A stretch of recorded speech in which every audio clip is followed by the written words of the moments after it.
Drejtuesit e partive shqiptare në Maqedoni janë paraqitur me vlerësime të kundërta në lidhje me arritjet dhe përparimin e përgjithshëm të shqiptarëve në këtë vend, ndërkohë që një theks të veçantë i vën zvarritjes së integrimit të Maqedonisë në NATO dhe në Bashkimin Evropian. Përfundimisht, qeveria e Maqedonisë me këtë politikë që ka drejtuar vitin e fundit, mori një vulë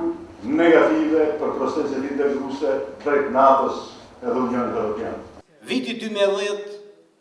do ta kujtojmë që ne si shoqëri dhe në veçanti Bashkimi Demokratik për Integrim nuk do mani shoqëri dhe komunitet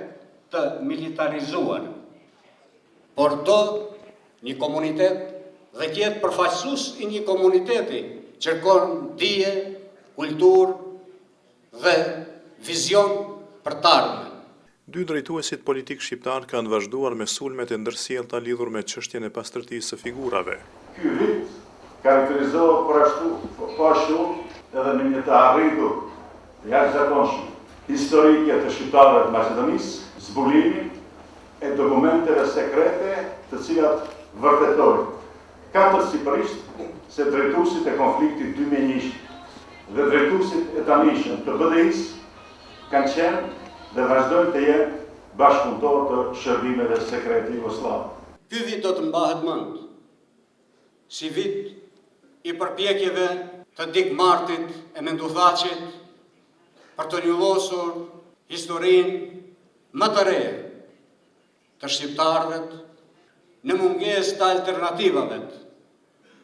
në mungesë të koncepteve dhe opsioneve për të ofruar përpaqen, stabilitetin, përzgjidhjen e problemeve me të cilat preokupohet rajoni, ofron